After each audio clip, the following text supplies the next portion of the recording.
Alam nating lahat na meron tayong potensyal. Noong bata pa tayo ay hindi pa natin alam ang salitang imposible.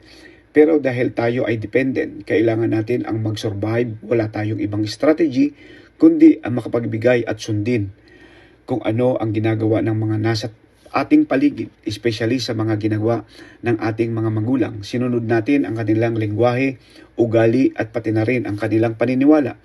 Dito unang nakondisyon ang ating pag-iisip o kaisipan. Karamihan sa atin ay maagang naturuan na para maging successful sa buhay, ang kailangan lang ay mag-aral ng mabuti at pagkatapos ay makahanap ng magandang trabaho at merong malaking sweldo. Magsipag ng mabuti sa trabaho para ma-promote, bumuo ng pamilya, magtrabaho hanggang 65 years old at magretiro. Dahil wala pa tayong sapat na karanasan sa buhay, madali lang tayong nakondisyon sa ganitong paniniwala. Lumaki tayong sinusunod ang ang ganitong pattern ng buhay hanggang sa paglipas ng maraming taon, dito mo na unti-unti namamalayan na parang meron ng mali na ang pakiramdam mo na hindi ito yung uri ng buhay na gusto mo. Hindi ito ang trabaho na pangarap mong gawin at gusto mong hanapin ulit ang iyong potensyal. Nais kong malaman mo na ngayon na kung gusto mong baguhin ang quality ng iyong buhay ay hindi pa huli ang lahat. Ang magandang balita ay wala itong bayad dahil kailangan mo lang i-reprogram ang iyong subconscious mind. Lahat ng resulta na meron sa ating buhay ngayon ay nagmumula sa ating isipan.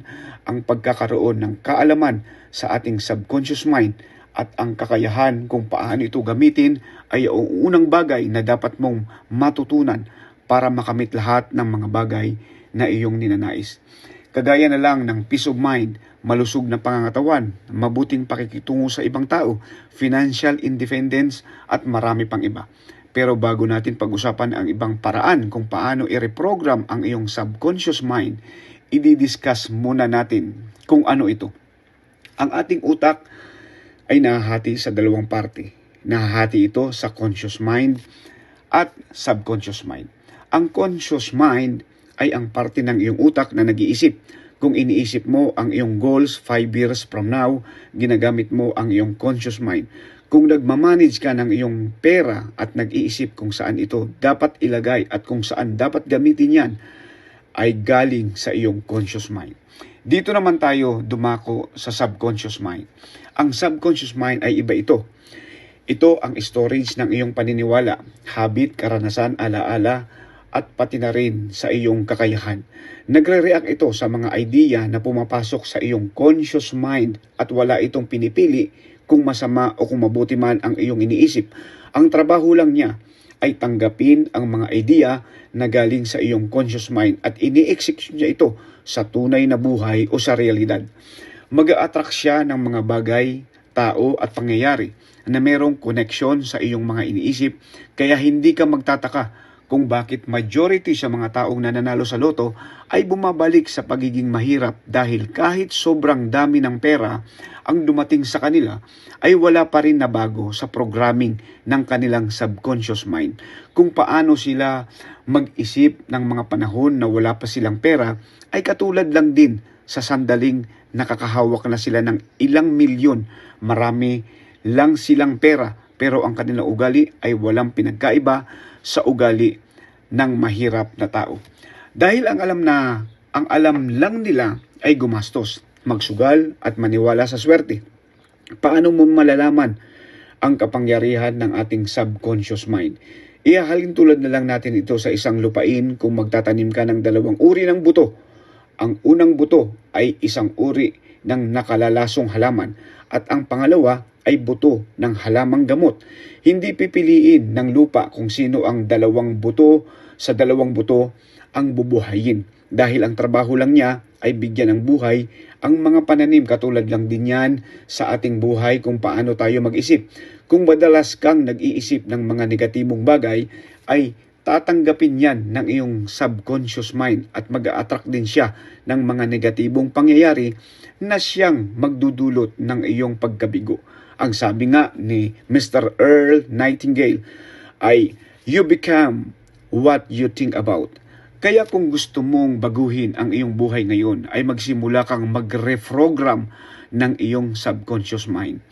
Unang paraan kung papaano i-reprogram ang iyong subconscious mind ay ang paggamit ng principle na auto-suggestions. Ito ay pagbibigay suggestion sa iyong isipan ng mga positibong bagay at goal na gusto mong matupad.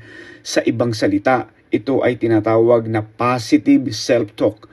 Napakahalaga na isulat mo ang iyong goal at basahin mo ito araw-araw upang palaging guided ang iyong conscious mind sa mga idea na dapat niyang i-consume. Ang gawain na ito ay nangangailangan ng conscious effort, awareness sa mga idea na pumapasok sa iyong isipan. Kung ugali mo mag-isip ng mga negatibong bagay, kailangan mo maging aware na ganyang pag-iisip at palitan agad ito ng mga positibong bagay. Halimbawa, kung ang iyong automatic response sa pag-i-invest ay risky, kailangan mo rin isipin na pwede ka rin kumita ng malaking halaga dito. Kung meron nawalan ng pera, marami rin naman ang yumaman. Katulad ng sinabi ko kanina, ang ating subconscious mind ay naghihintay lang sa mga idea na pumapasok sa ating conscious mind. Kaya, mag-iingat ka palagi sa mga idea na pumapasok sa iyong isipan. Maging selective ka sa mga bagay na madalas mong iniisip. Dahil kung hindi ka nakafocus sa iyong goal, ay walang ibang laman ang iyong isipan kundi ang mga bagay na ayaw mong mangyari. Para maging successful ang paggamit mo sa principle ng autosuggestion, ang gagawin mo lang ay alamin kung ano ang iyong goal. Sabi ko nga, isulat mo ito sa isang papel at basahin mo ito araw-araw.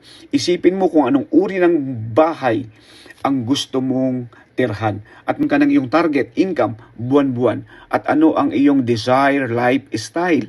At habang ini-imagine mo ang lahat ng mga bagay na iyan, ay naniniwala ka rin na matutupad ang mga ito kahit hindi man ngayong taon. Lahat ng mga successful na mga tao ay walang idea kung paano at kailan nila makakamit ang kanilang mga pangarap.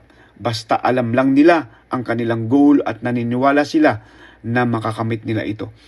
Gaya na lang ni Elon Musk pagkatapos mabili ng eBay ang PayPal noong 2002. Agad niyang ini-invest ang kanyang pera para magsimula ng 3 kumpanya. Invest siya ng 100,000 million sa SpaceX at 70,000 million sa Tesla at $10,000 million sa Solar City. Sinabi niya sa isang interview na sa una ay wala siyang idea kung paano bumuo ng electric car at wala rin siyang alam sa rocket business. Pero pinagpatuloy pa rin niya ito dahil ito ang kanyang goal at ngayon ay nakikita na natin ang kanyang tagumpay. Kung meron kang goal na gusto mong matupad ay isulat mo agad ito sa isang papel, basahin mo araw-araw at maniwala ka sa lahat ng ito ay magkakatotoo. Dahil kapag nakafocus ang iyong isipan sa iyong goal, nakafocus din ang iyong mga aksyon na gagawin at hindi ka gagawa ng mga desisyon na ikasasira ng iyong buhay. Kapag ginawa mo ito araw-araw, ay dahan-dahan mo nang reprogram ang iyong subconscious mind at magagamit mo na ang kapangyarihan nito para ikaw ay magtagumpay. Pangalawang paraan kung paano i-reprogram ang iyong subconscious mind ay ang paggamit ng imagination. Kahit na hindi mo na namamalayan ay madalas tayo nag-i-imagine sa iba't ibang mga bagay. Pero ang problema lang dito ay hindi ito related sa ating goal. Kung gusto mong magkaroon ng pagbabago ang iyong buhay, na gusto mong mabago ang iyong sitwasyon, kailangan mo lang baguhin ang pagtingin mo sa iyong sarili. Kung goal mo ay ang yumaman, huwag mong iisipin na mahirap ka. Huwag kang maniniwala sa laman ng iyong wallet. Sa halip ay tingnan mo ang iyong potential at isipin mo kung bakit deserving ka yumaman. Dahil ang lahat ng bagay ay unang binubuo sa ating isipan. Gumawa tayo ng mental picture at ini-imagine ang maraming bagay kagaya ng good health, healthy relationship at financial freedom. Kapag meron kang goal, dapat ito ang palaging laman ng iyong isipan na mahawakan at makamit mo na ito. Ang ating imagination ay makakatulong para kumbinsihin at i-reprogram ang ating subconscious mind. Kaya napakahalaga maging in control tayo sa ating mga iniisip at gamitin din ng maayos ang kapangyarihan ng ating imagination.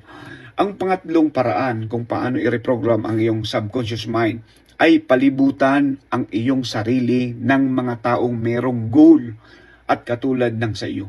Ang ating paligid ay merong malaking contribution sa mga bagay na nangyayari sa atin. Malaking impluensya ang may bibigyan niya sa ating buhay na ito. Hinulma ang ating pag-uugali, paniniwala, pag-iisip at marami pang iba. Kaya kung pinapalibutan ka ng mga taong walang pangarap sa buhay at kontento na lang sa pagiging average class, ay siguradong magagaya mo rin ang ugaling ito. Ayon sa science, ang ating utak ay merong mirror neurons.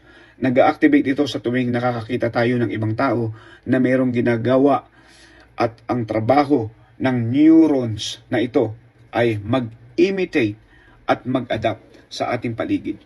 Ito rin ang dahilan kung bakit madali natin nagagaya kung ano ang ginagawa at pag-uugali ng mga taong madalas natin nakikita.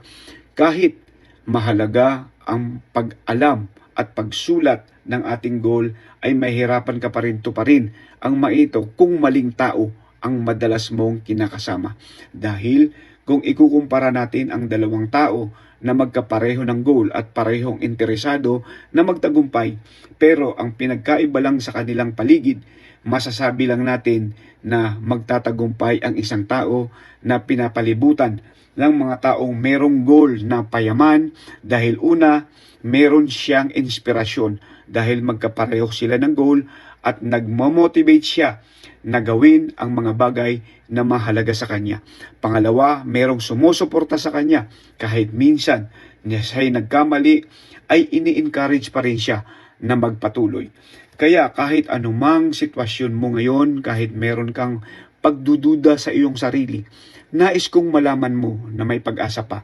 Kung gusto mo na magbago ang takbo ng iyong buhay, baguhin mo ang mental habit ng iyong pag-iisip at gamitin ang tatlong paraan kung paano i-reprogram ang iyong subconscious mind. Alamin mo kung ano ang iyong goal. Isulat mo ito sa isang papel. Basahin mo araw-araw. Mag-imagine na nahahawakan at nakakamit mo na ang mga ito.